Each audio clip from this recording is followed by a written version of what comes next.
फिरा ना होती माई नजरिया, फिरा हो माई नजरिया, फिरा हो माई नजरिया, फिरा ना होती माई नजरिया, नजरिया फिरा ना होती माई नजरिया, फिरा हो माई नजरिया, फिरा हो माई नजरिया। अरे कवि कालिदास आस तुहरी पुराई के, कवि कालिदास आस तुहरे पुराई के, तुहरी पुरा के हो तोहरे पुरा के। अरे महाकवि बन गए तुहरा का पाई के, महाकवि बन गए तुहरा के पाई के, महाकवि बन गए हो तोहरा के पाई के। हो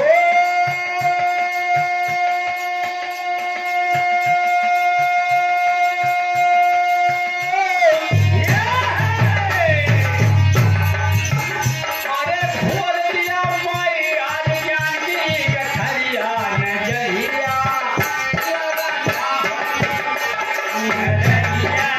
फेरा ना नजरिया, फेरा ना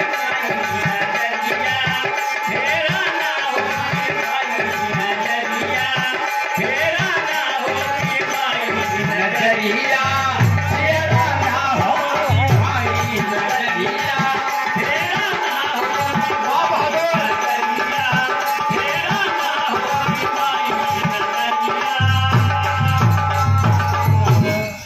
अरे तोहरी कृपा से उदल भय बल वीर हो, तोहरी कृपा से उदल भय बल वीर हो, तोहरी कृपा से उदल भय बल वीर हो।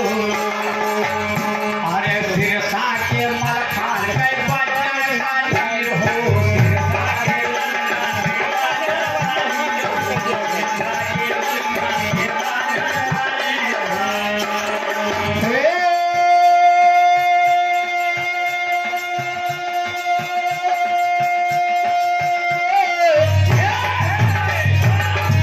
अरे आल्हा गई अमर गई सगई उसरिया नजरिया, फेरा ना हो माई नजरिया, फेरा हो माई नजरिया, फेरा हो माई नजरिया, फेरा हो माई नजरिया।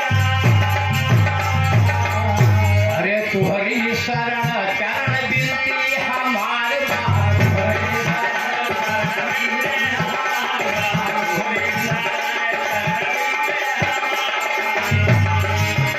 अरे हमका तो चाही माही ममता दुलार बा, हमका तो चाही माही ममता दुलार बा, हमका तो चाही माही ममता दुलार बा।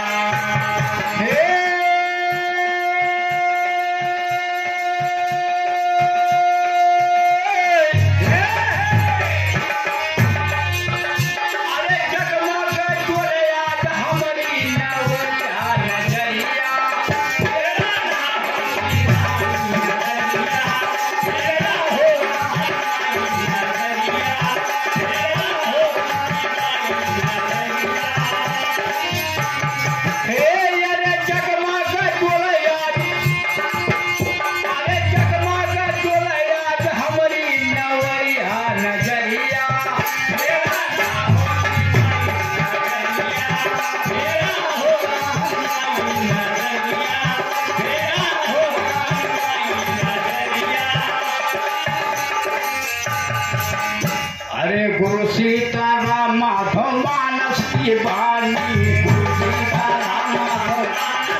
वैसे गोस्वामी रामायण लिखा है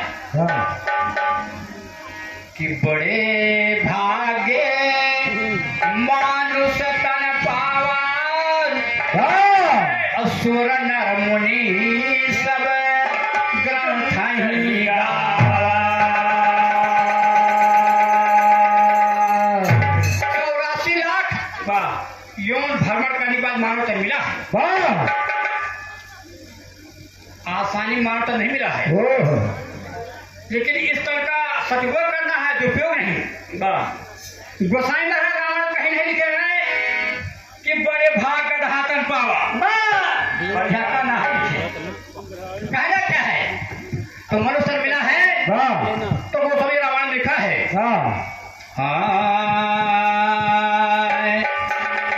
मनुष्य के लिए क्या लिखा? कि मानव के लिए लिखा क्या कि बारक राम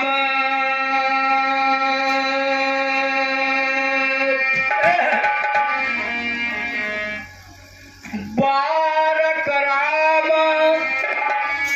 कहत जग जेऊ, हो तो तरने तारन नरते।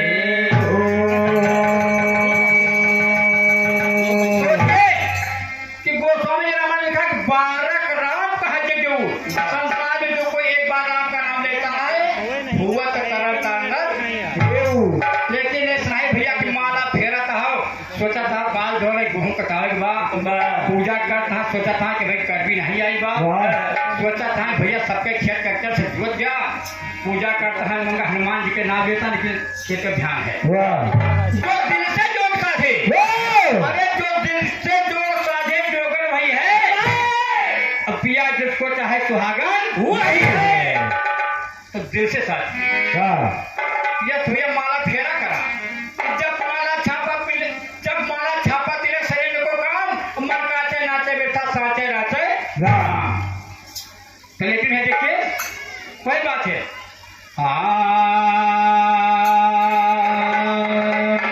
लेकिन में कबीरदास ने लिखा क्या? अरे सैया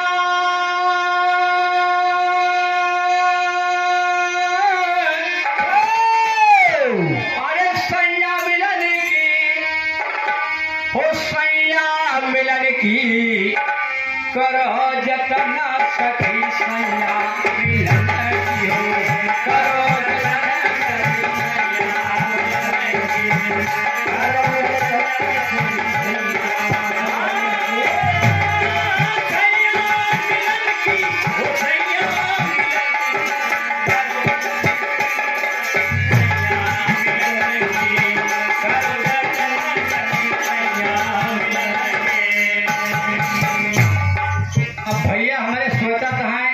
संज्ञा क्या है? बैठा हुआ है, सही कहा था, यही जो हम बैठे से संज्ञा हुए। लेकिन है भैया वो सबके संज्ञा ही, साक्षात परमेश्वर वही संज्ञा, उनसे मिले कहा था करो जतना सखी संज्ञा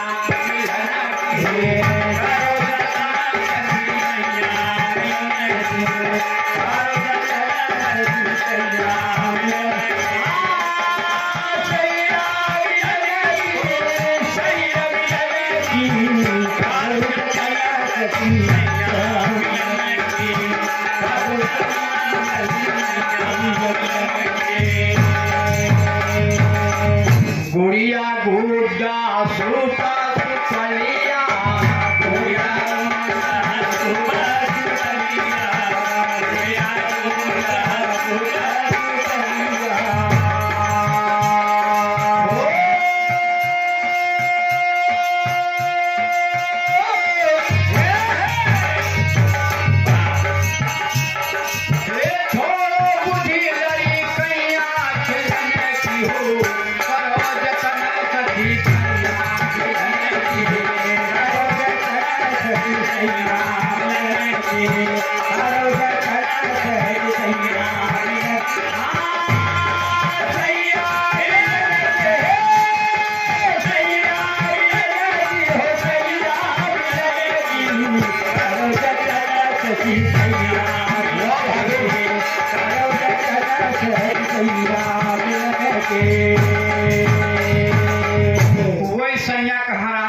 अरे ऊंचे अटारी अजब रंगा भंगाला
संन्यास मिलाएगी।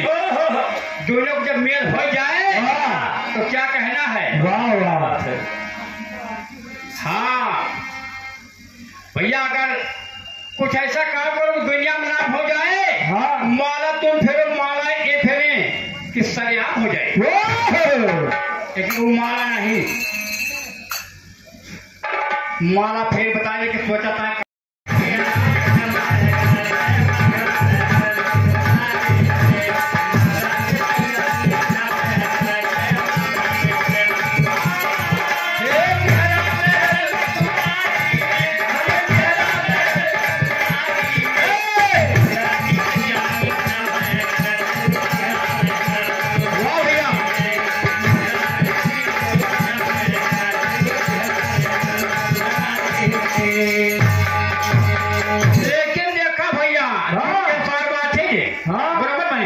अरे पंडा पुजारी भये पे भिखारी भये पे भिखारी भये पे भिखारी ऐसे कहोगे पंडा पुजारी। आप लोग सुना होगा, नाम सुना होगा, हम बताएंगे नहीं क्या तरह पंडा पुजारी से भय हैं कि पंडा पुजारी भये पे भिखारी भये पे भिखारी भये पे भिखारी भये पे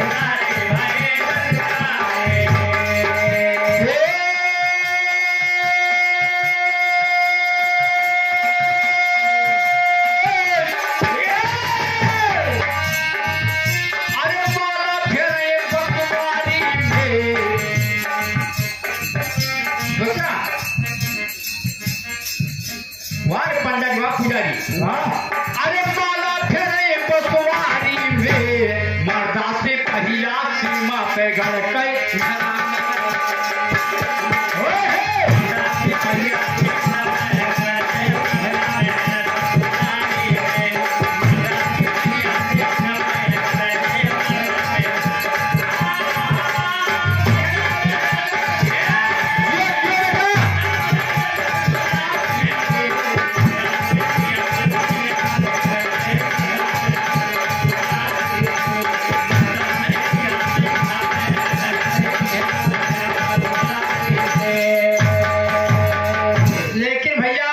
नोटन मजाली से बैंक में आप पहुंचे, रुपया निकलवाए, लेकिन 500 नोट आज भी तक कीजिएगा। अभी 5 नोट में गड़बड़ी है, कहीं में नहीं गड़बड़ी है, अभी गड़बड़ी है। नोटन मजाली से गड़बड़, घर वाली से ससुराल साली से रहा 3 कदम। भैया घरवाली सुनते बातों, यहाँ प्रोग्राम पे चले आए, घर में चाहे जो तब तक बेचे बिकने जो का जो रहा 3 कदम दूर ही ना, तीनों से रहा 3 कदम, रहा 3 कदम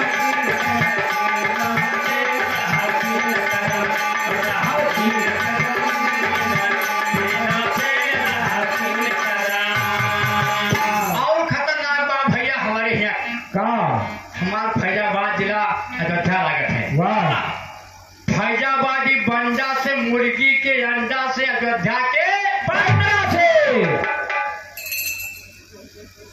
यो भैया वैसे है। वाह, अयोध्या के बंडा के मामले समझो। हाँ, रात पहुंच जाओ, कहाँ गौदार कचरे कराओ, कैसे क्या कराओ, कुछ जनवे जो नहीं बा। अरे भाई जल्दी भैया सब बछवा का गौदार करा दे। यह देखा, हाँ पुरुष उठा के देखा गया तो बछवा था। तो लेकिन भैया उनका दक्षिणा काम बा, बुराई न करा, पंजा का काम है। पंजा टिकला सुन लिया फिर। हाँ हाँ, हे लगाए बैठे हुए समुद्र के किनारे घाटे पे, हे लगाए बैठे हुए, हे लगाए बैठे, अरे पंडा डंडा मा झंडा लगाए बैठे, डंडा डंडा मा झंडा लगाए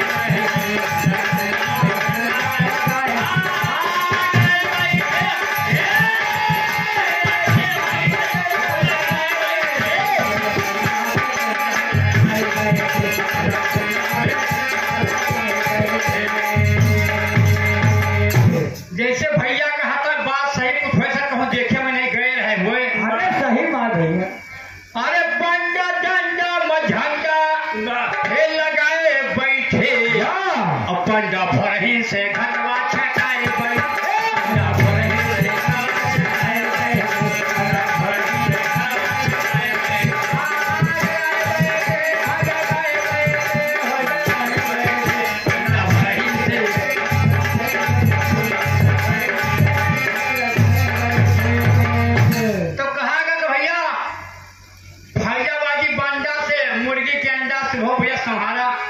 हमारे गांव का बाजार लागत है। कहाँ बताई कहत नहीं बनता है, संधा तो होकर सख्त मंडा खत्म होता। अब न जाने कहाँ वाले खाए वाले होता है। अब कितना डेंजर है खुद एहसास करेंगे जब डॉक्टर साहब संपर्क करने बताएंगे। तो तीनों खतरनाक, फैजाबादी बंडा, मुर्गी का अंडा, झक मंडा। अगली लाइन देखे, समय को देखते हुए लौंडन में मुठमुंडा से, जैसे ढोलक मास्टर देखा गया, लौंडन में मुठमुंडा से, लोफर या गुंडा से, पुलिस के डंडा से। यस करो बाबा, धर्म मनाओ। हे जमुनानाथ बाबा, पुलिस से हमका जरूरत ना पड़े, वाह इनसे दूर रखा। पाले पड़ा रहे नहीं, पाले तो नहीं पड़ा है, लेकिन भैया तोरे खंडासा पुलिस चौकी बात तो रोज देखत होगा, तुमका आभास होत हुए। हमारा घर ग्रामीण पर तुम तो नहीं देख पाओ, लेकिन देखो ऐसे बचाए रखा। वाह, लौंडन में मुठमुंडा से बात आज दिन मुठमुंडा आज कहे ले आवे कोई ऊपर लिखे। वाह, शाम फोन कर कहीं जाए तो नौटंकी मांगा, मुठमुंडे बात असलियत झूठ बोल गए स्थान। तो लौंडन मुठमुंडा से, लोफर या गुंडा से, इन्हों बीच में ना पड़ा भैया। वो बतला कोई चार का तो थोड़ा भैया अपना काम करा। लौंडन मुठमुंडा से, लोफर या गुंडा से, पुलिस के डंडा से रहा 3 कदम, रहा 3 कदम दूर ही ना, तीनों से रहा 3 कदम, रहा 3 कदम तीनों से रहा 3 कदम, रहा 3 कदम तीनों से रहा 3 कदम। बोले जमुनानाथ बाबा की जय। अब मैं चाहूंगा कि जैसा हमारे डायरेक्टर महोदय दिशा निर्देश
माधो चरण अरे बंदो सकल समान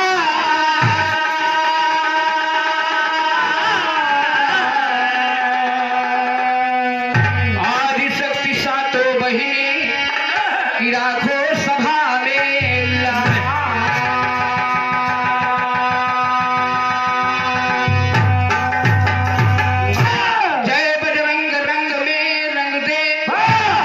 मैहर खाली झोली भर दे माई सभा बीच में कैदा अमृत के बौछार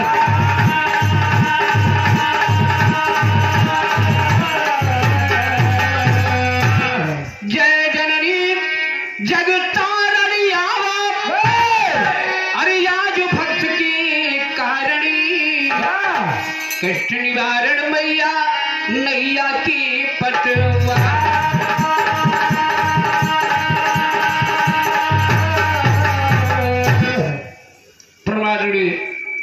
दूर दराज से आए हैं जनता जनार्दन को इस पुरस्कारी दीर्घा पार्टी की तरफ से हार्दिक वंदन अभिनंदन है। हम जमुना प्रसाद गायक आपके बीच में ये मेरा सौभाग्य है कि हम सभी पार्टी के सहित उपस्थित हैं। अगर कोई कमी होती है त्रुटि होती है तो आपके बच्चे हैं, हमें क्षमा करिएगा। कार्यक्रम करने से पहले एक बात है कि किसी भी काम को करने के लिए देवी देवता की जरूरत पड़ा करती है। न माला है, न फूल है, न धूप है, न अगरबत्ती है। अरे ये दोनों हाथ खाली है माँ, भक्त की लाज को बचा ले। एक लाइन तर्ज है कि सरंगिया वाले कडेरवा,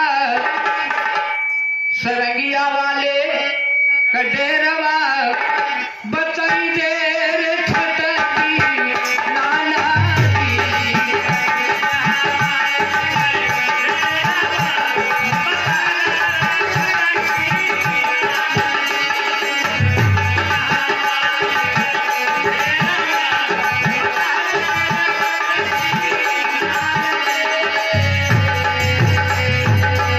लेकिन यही तर्ज में भक्त माई से विनती कर रहा है कि माँ आज की लाज तेरे हाथ में कि आरती करूं मन मंदिर भितरिया, आरती करूं मन मंदिर भितरिया आव मैरिया मैहर से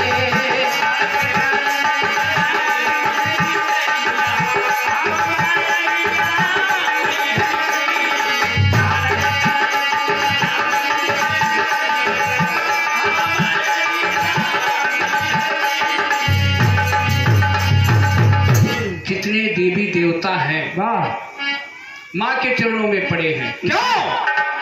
क्योंकि स्वर की अधिष्ठाता माँ देवी है। कि ब्रह्मा विष्णु करे सतुतिया माई धई के धिया नवा, अरे 64 कला पूजे तोहरी पैरिया, 64 कला पूजे तोहरी पैरिया आवा मैरिया मैहर से।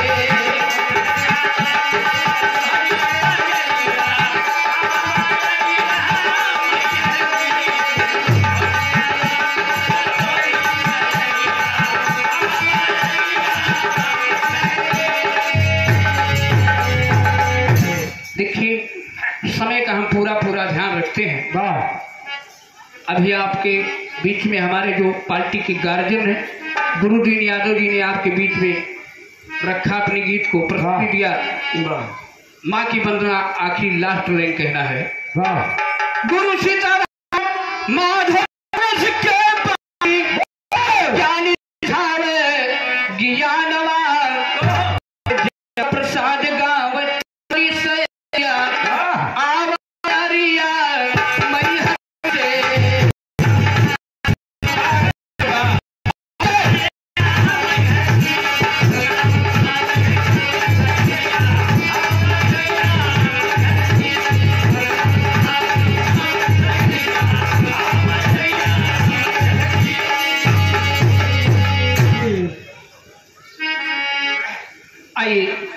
इसके बाद ये तो माँ का गीत रहा, एक छोटा सा भजन है।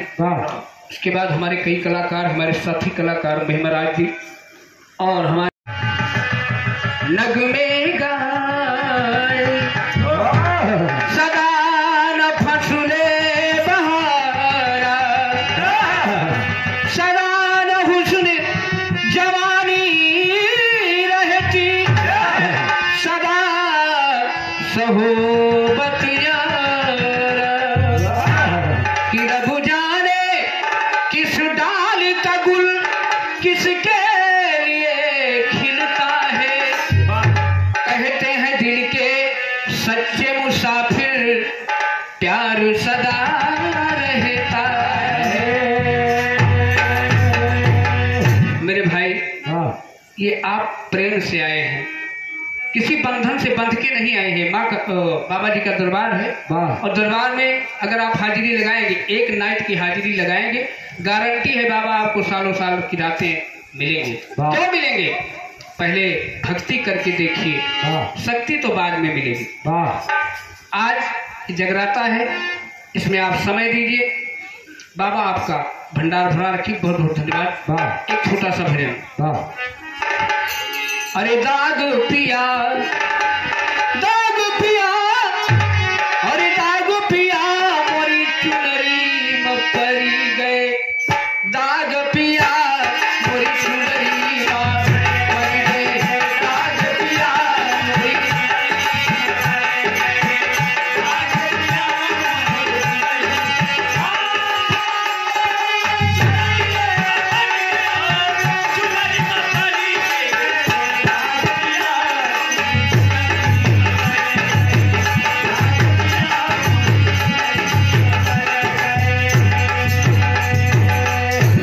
चुनरी है का कभी लोग बताओ थे, बड़े बड़े संत महात्मा बताए चुनरी वही है कि नाम चुनरी है, यही के नाम झूलनी है।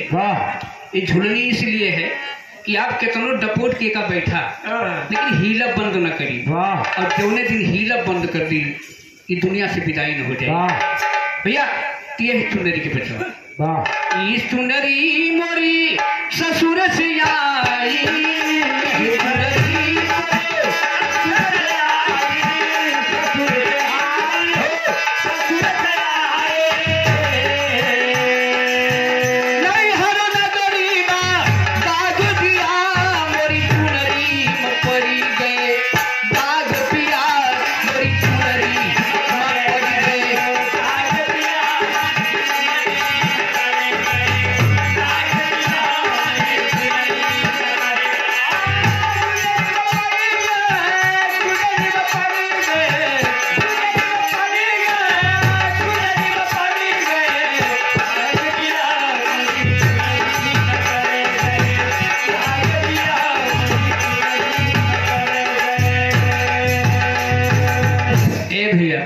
एक बार अगर दाग लग जाए ना तो छुट्टी ना।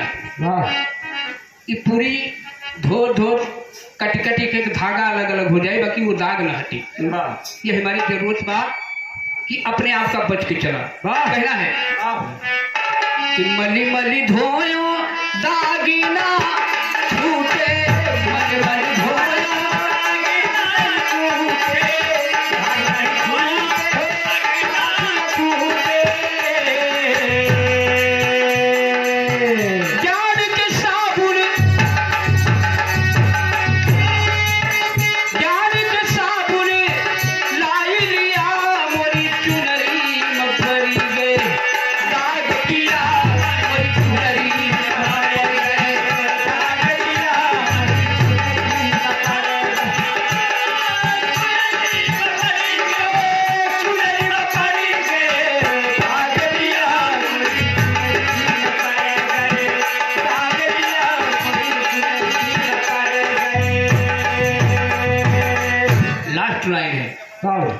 कहे कबीर अरे दाग तब छुटी है साहब का, अरे जो पनाई लिया मोरी चुनरी में परी गए, दाग पिया मोरी चुनरी में परी गए, दाग पिया मोरी चुनरी में परी गए, दाग पिया मोरी चुनरी में परी गए। हेलो भैया, इसके बाद अगर दूर से आई हुई जनता जनार्दन, हेलो से आई हुई जनता जनार्दन को हम और हमारी पार्टी की तरफ से बंदन, स्वागत, अभिनंदन बा। और अभी बहुत बढ़िया गीत आप लोग को सुनने का मिली हमारे जमुना प्रसाद धुरिया की तरफ से और हमारे महान बिरहा के सम्राट गुरुदीन यादव गुरु जी की तरफ से, हमारे दोनों गुरुओं की तरफ से आप लोग को बहुत सुंदर सुंदर गीतें सुनने को मिली हैं। और हम ये छोटी मोटी गीतें आप लोग के बीच में रखने का काम करती हैं। जैसा कि बाबा के दरबार में, जौना दरबार में हम लोग आए हैं,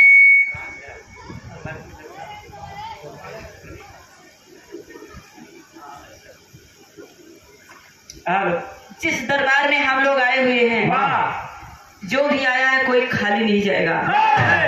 सिर्फ मन में तसल्ली और आस, इस दोनों के बराबर कुछ नहीं होता बाबूजी।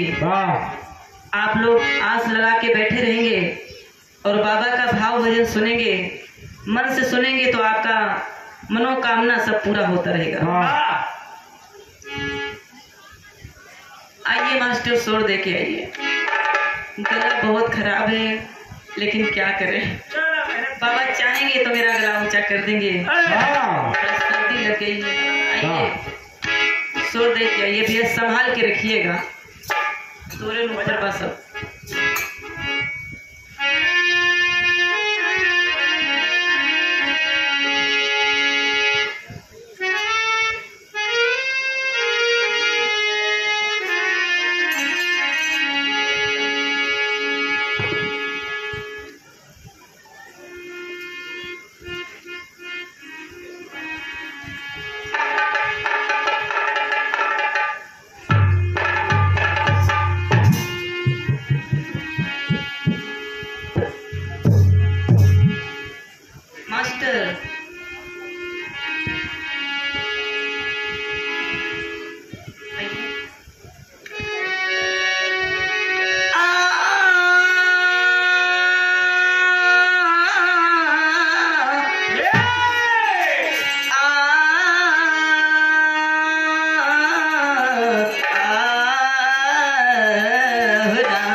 सबसे पहले 4 लाइन माता जी के चरणों में गीत हो जाए, उसके बाद फिर गीत गौने चलती रहेगी।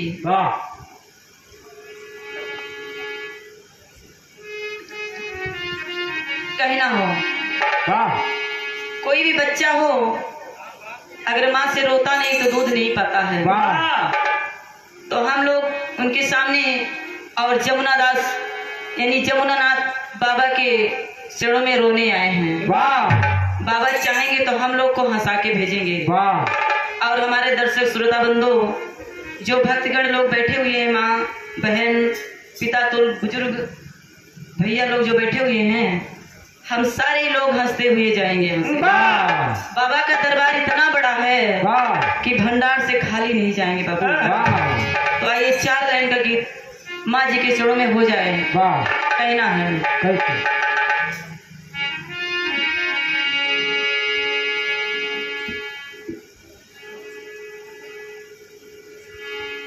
अरे नहीं अब तोहरा से लागल, अरे नहीं अब तोहरा से लागल, ए जननी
आपके हारमोनियम और ढोलक पर।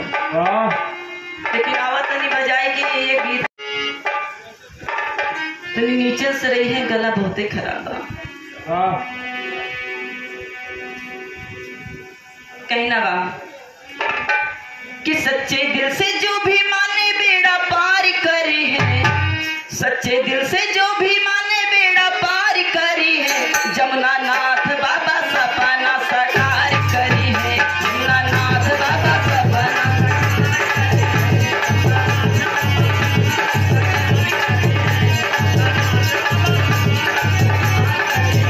सच्चे दिल से जो भी माने बेड़ा पार करी है, सच्चे दिल से जो भी माने बेड़ा पार करी है, जमुना नाथ बाबा सपना साकार करी है, जमुना नाथ बाबा।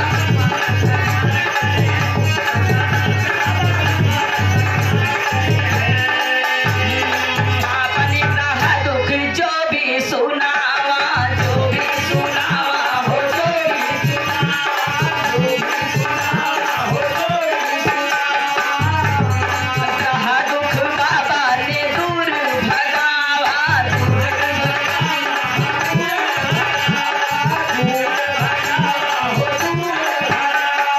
आपने कहा दुख जो भी सुनावा, बाबा ने कहा दुख दूर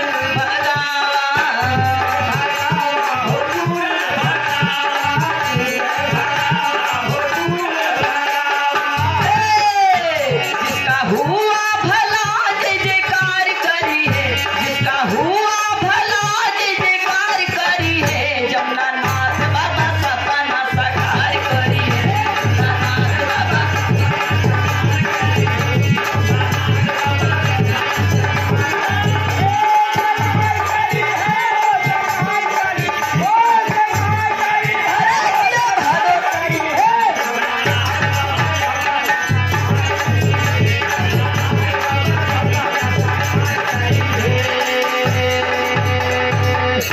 इधर प्रेम सम्मानित आदरणीय राम नारायण संजीतपुर की धरती से 101 रुपए का पुरस्कार भैया की बहुत बहुत नमस्कार बा।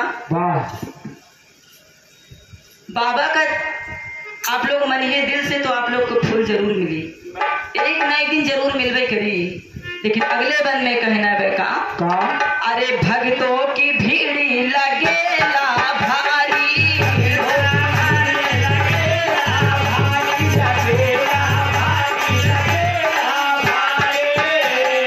आओ भजन सब करे नरी नारी,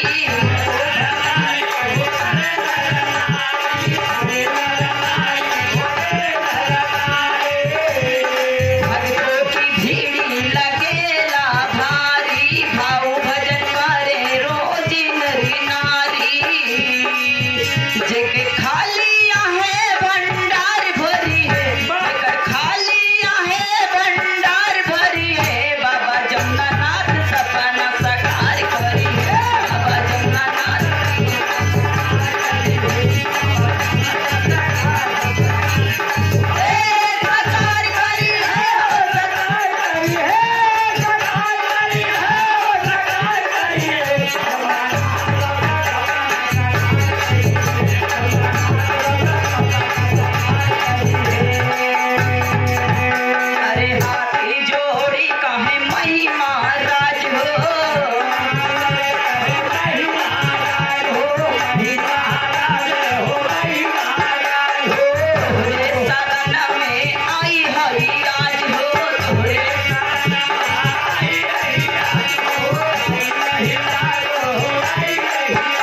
चलती है।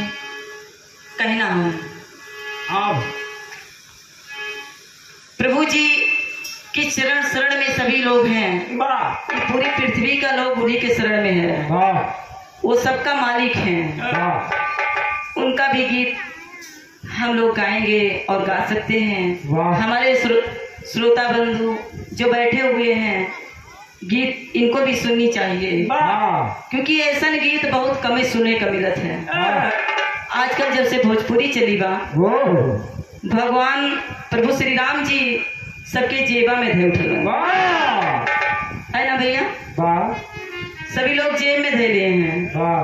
अब क्यों क्यों लोग भैया लोग ताका हरा अलमारी में धे दिए। क्यों क्यों लोग जो बुजुर्ग लोग हैं अभी उनके अंदर ये संस्कार है, भगवान का बिना नाम लिए खाना नहीं खाते हैं। तो उनके चरण में एक गीत हम गाना चाहती हैं।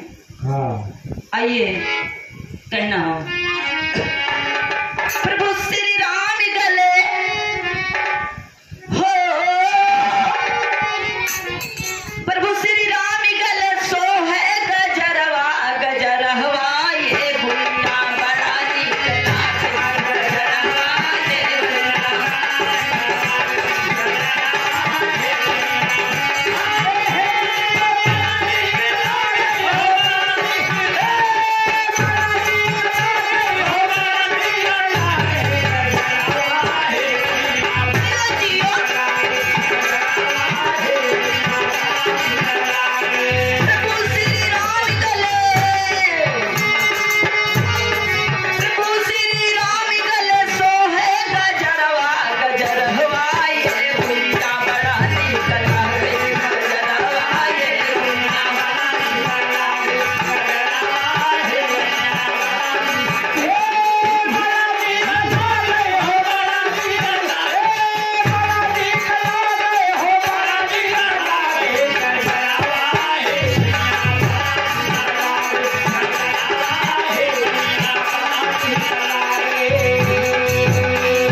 राम के व्रण करत हुए। वाह, अरे कैसे करते हैं भैया? कैसे?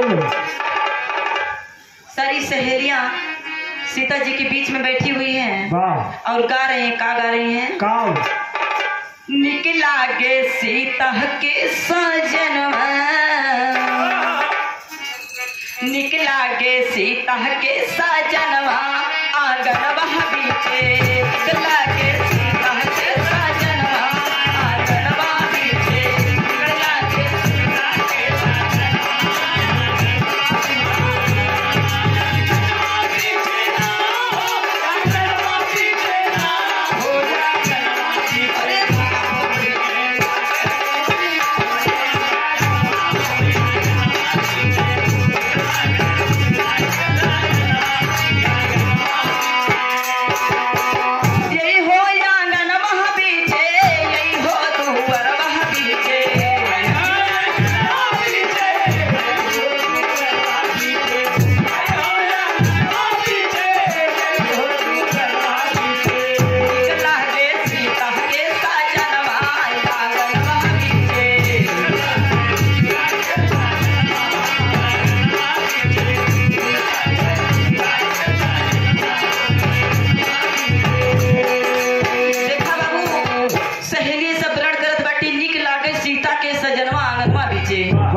सुल्तानपुर से। यहाँ कैलाशपुर कैलाशपुर धरती पर आया हूँ। आप लोग का दर्शन पाके मैं धन्य हुआ और भगवान का यहाँ पे जो भजन भाव हो रहा है यहाँ पे सभी सुनिए, आनंद लीजिए। मैं भी एक छोटा सा गीत सुनाना चाहता हूँ। अच्छा लगे तो माफ करना, गलत लगे फिर भी माफ करना। मैं आपका छोटा भाई, आपके बच्चे समान हूँ।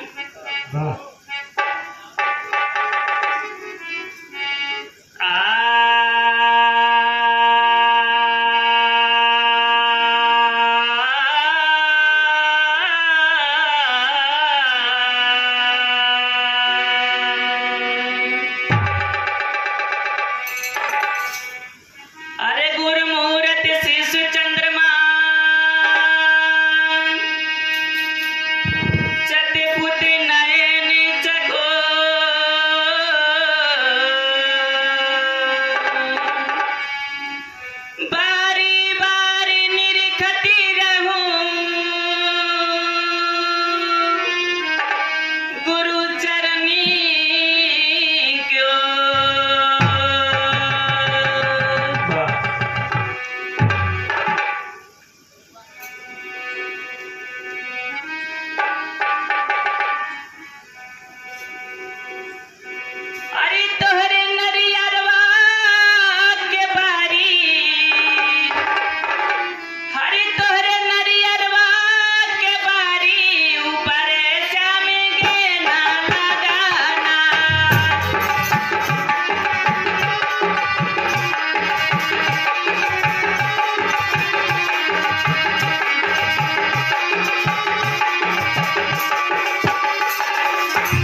हेलो भाई, आप लोग को एक गीत सुनाना चाहता हूँ। लोक गीत है, वो भी लड़की के आवाज में सुनाऊंगा। अगर अच्छा लगे या खराब लगे तो माफ करना। सुनाओ सुनाओ तो सुना लिया हो, तो 5-10 मिनट देने गए। नहीं हर हम जाइब हो, नहीं हर हम जाइब हो, ना लवाट आइब हो, रौरे करनी के गुण नहीं हर में बताइब हो।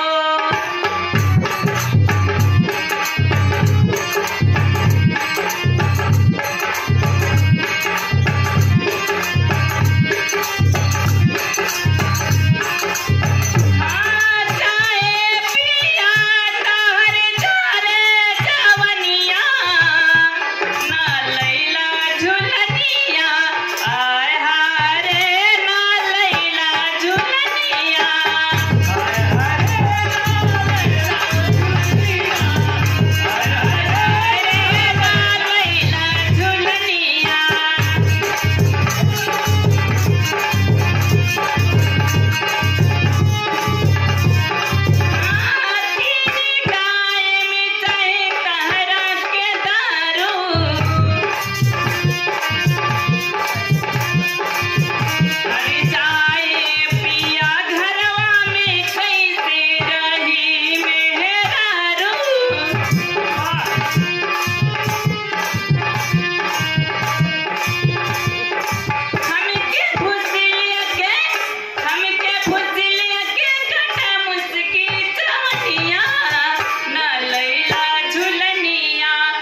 देखत होगा कि आदमी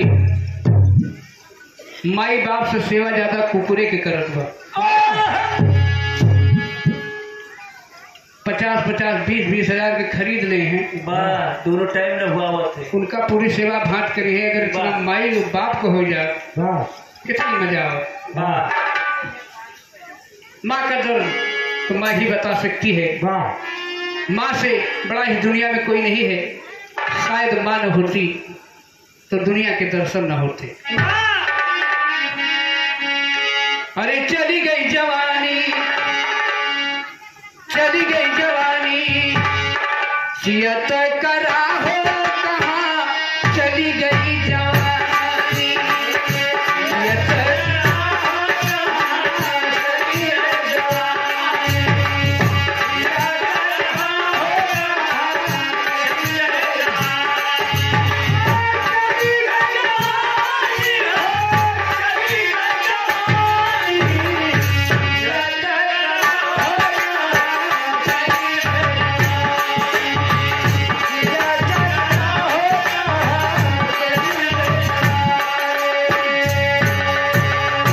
जैसे सुबह के बाद शाम होती है वैसे शरीर के रंग हैं। अपने रंग पर आएगी, उसका सिस्टम बिगड़ जाएगा। नई मशीन रहा थे बाबू तो कब पुछैया बहुत रहा थे, लेकिन पुरान मशीन हो जाई तो कब पुछैया क्यों न रह जाए। और चेत के जरूरत बा। आदमी जब समय निकल जाता ना तो समय का पछतावा होला कि चेत करा हो कहा चली गई जवानी,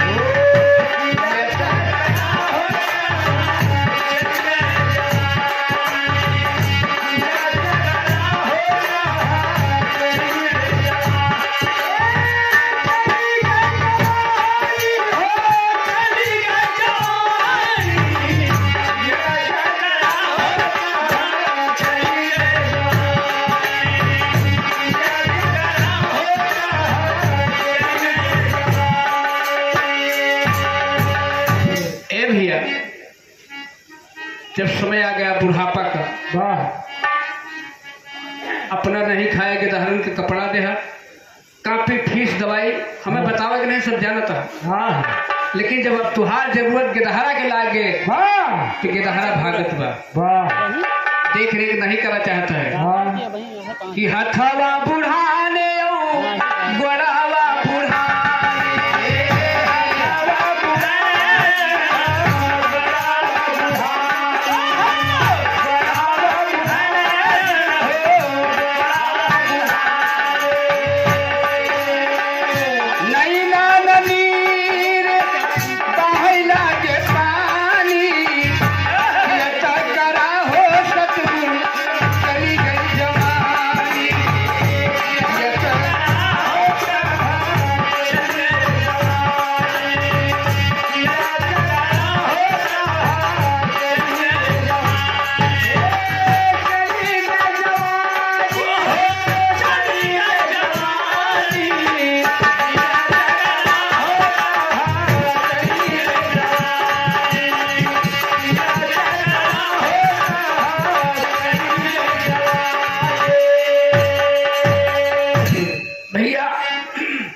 पूछत ना बा हमें का चक्र देखिए। लेकिन एक बात और बा, जो तू हमें न पूछबा कल तू न पूछे जाबा। ई दिन जाना तो हर जिंदगी के सामने हुई तू यही घाटे पे भैया कि बेटवा न बुअलई पतोहिया न बुअलई, बेटवा न बुअलई पतोहिया न बुअलई, बेटवा न बुअलई पतोहिया न बुअलई। हेलो, कुत्ते की रोटी याद रहा और गाय की रोटी भूल गए, आरो का पानी याद रहा, घर का मटका भूल गए, साली का जन्मदिन याद रहा, माँ की दवाई भूल गए। भैया माँ से बड़ा तो कोई नहीं है, लेकिन जब समय आवत है बाबू तो गिदहरा अपने महतारी की भूल जाते। ये कहना है कहा कि बेटवा न बोलई पतोहिया न बुआले, बेटवा न बुआले पतोहिया न बुआले, बेटवा न बुआले पतोहिया न बुआले। ये हमारे परम समानी राम प्रसाद कैलाशपुर की तरफ से 21 मुद्रा प्रदान है। आपका आशीर्वाद हम बच्चे आगे बढ़े। वाह। बहुत बहुत धन्यवाद। कि बेटवा न बोलई पतोहिया न बोलई। क्यों बेटवा तोहरे लगी 4 हैं, 4 जने के 4 मेहरारू अलग अलग से आई। चूल्हा में बोली बोली टूठा सक गए भाई खोपड़ी फट गए। जो वह 4 जने 4 जगह से हैं तो वह तो अलग रहबे करी है, लेकिन तू तो चारों जने एक कोखिया कहो। कम से कम तू जन अगर 4 जने इकट्ठा रहा तो बहिरे के आई मेहरारू का कैसे कुछ नहीं कि बेटवा न बोलई पतोहिया न बोलई, मांगई दूध मिलत नाही पानी, चियत करा हो साहब चली गई जवानी, चियत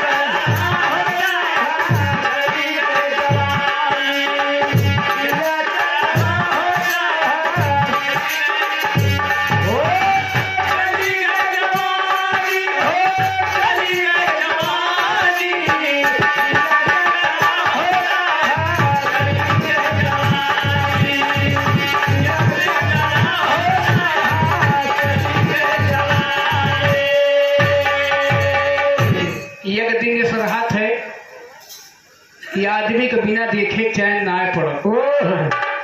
खेत में रहा, सेवाने रहा, बाजार का रहा, न्योता का रहा, पहले दौड़ के जाए एक दाई दर्शन हो जाए तो जीव के शांति हो जाए।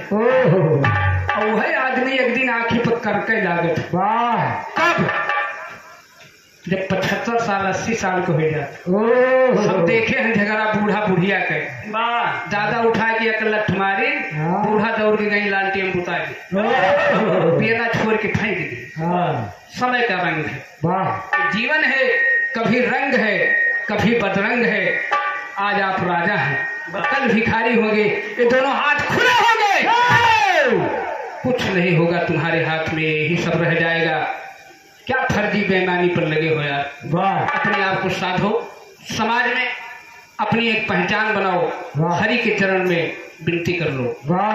हे भैया ऐसे दादा हरे हैं, सर की जाता है, कोनो लौंडा मिल गए कहीं भैया बैठा लेते चौराहा छोड़ दिया यार, दवाई करा बात कहें दादा हवा ना है ना, हवा ना है ना।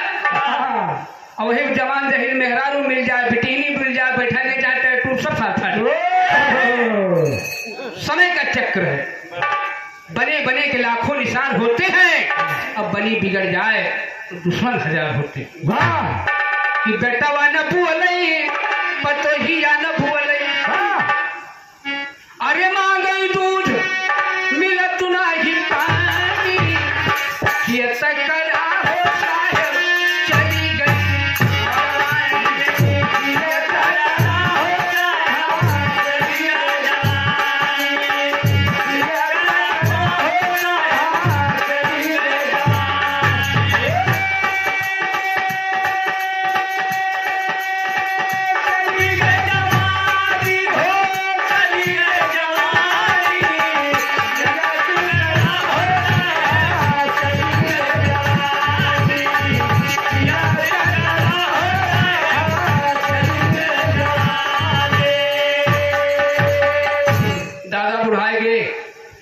नाती सब क्रिकेट खेलता है, कहीं भैया पानी ले तो हमें थोड़ा काम रहा, डब्बा भर लाओ बाबू। तो गधारे लेके है तो कहें बाबा पैसा दियो, कहें भैया पैसा तो नहीं, नब की पेंशन नहीं आई भाई, कहें हे बाबा है पैसा दियो, नहीं जो पानी लावा है अब अड़ा के भाग जा। तो एक समय वो है, एक समय ये है ना कि सीना तान के चल रहे हैं, तो समय बलवान है। और उसी समय के चक्र में जब ब्रह्मा विष्णु महेश फंसे हैं, आपकी बिसात ही क्या है, आपकी कीमत कीमत मच्छर से ज्यादा नहीं है। तो इसीलिए कहना है कि मानो हो तो मानो और ना मानो तो ना मानो। वाह। लास्ट की कहना लास्ट में कि कहा तो कबीर सुनो भाई साधो, कहा तो कबीर सुनो भाई साधो,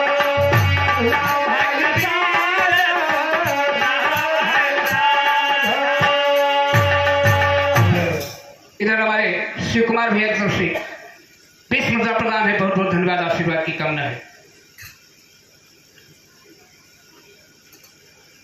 कि कहा तो कभी सुनो भाई साधो, गुरु के चरनिया में बड़ी है रानी, यह तय करा हो सतगुरु चली गई जवानी, यह तय करा हो सतगुरु चली गई जवानी, यह तय करा हो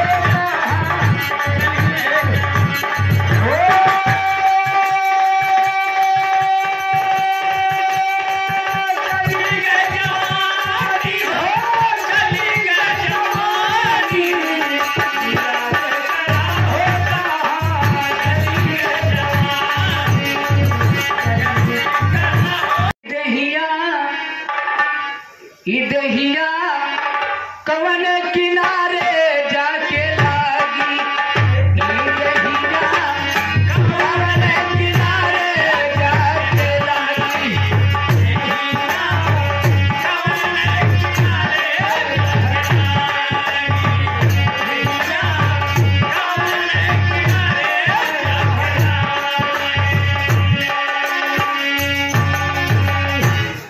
पता बा कहते हैं कि का हुई नहीं पता होगा।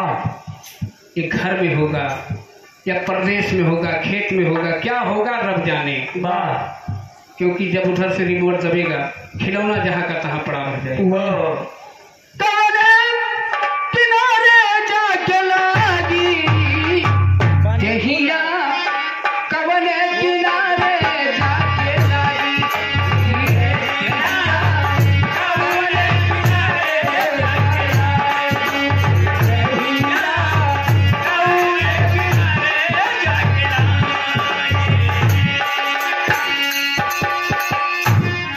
भैया हो कहना है नदी किनारे मरगा सुअरा मछली चुन चुन खाई, साहेब मछली चुन चुन खाई, नदी किनारे मरगा सुअरा मछली चुन चुन खाई, साहेब मछली चुन चुन खाई, किनारे मरगा सुअरा मछली चुन चुन खाई, साहेब मछली चुन चुन खाई। वही मछली के वही मछली के वही मछली के तुरकई खाए,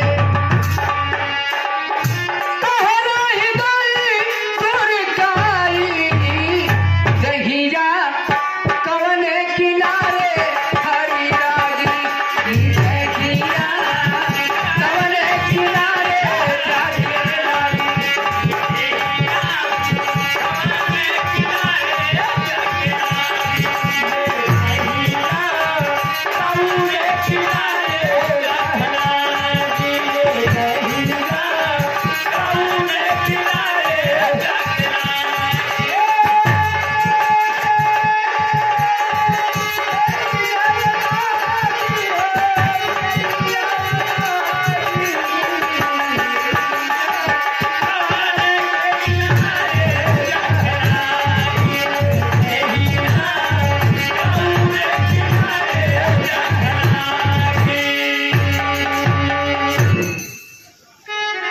दाहिनी सम्मुख रखे प्लेट और 3 देव रक्षा करें पान बीड़ी सिगरेट। 2 मिनट के लिए सरकारी छुट्टी है, उसके बाद यथावत कार्यक्रम बना रहेगा। बहुत बहुत धन्यवाद, आशीर्वाद की कामना। दूरी करा दुखवा, अरे दूरी करा दुखवा और काट दिया बाधा, अरे यतनी बा बिनती ये जमुना नाथ बाबा,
राम नारायण यादव भैया रंजीतपुर की धरती से 101 रुपए का महान पुरस्कार बा भैया के बहुत बहुत नमस्कार बा। कहाँ है हरिशंकर का देव दर्शनवा,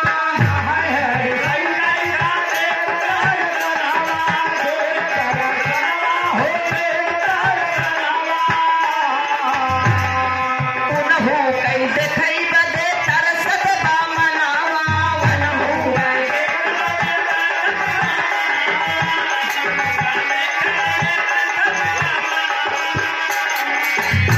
अरे गिद्दिया माँ महिमा के, हे गिद्दिया माँ महिमा के आगे बढ़ाइला, ये जमुना नाथ बाबा मनसा पुराइला, ये जमुना नाथ बाबा,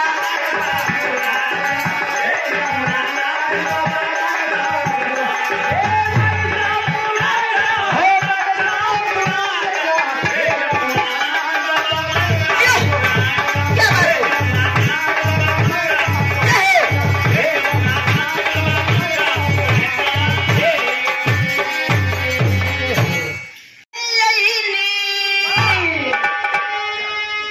अरे आस लगा के तुम्हारे दुआरवा, बाबा कौन है? जमुना आस लगा के तुम्हारे दुआरवा, जमुना नाथ बाबा ना, जमुना नाथ बाबा ना, पूरा कैदा मोर सपनवा, जमुना नाथ बाबा ना, पूरा कैदा मोर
जाई, भोला जी की मर जाई।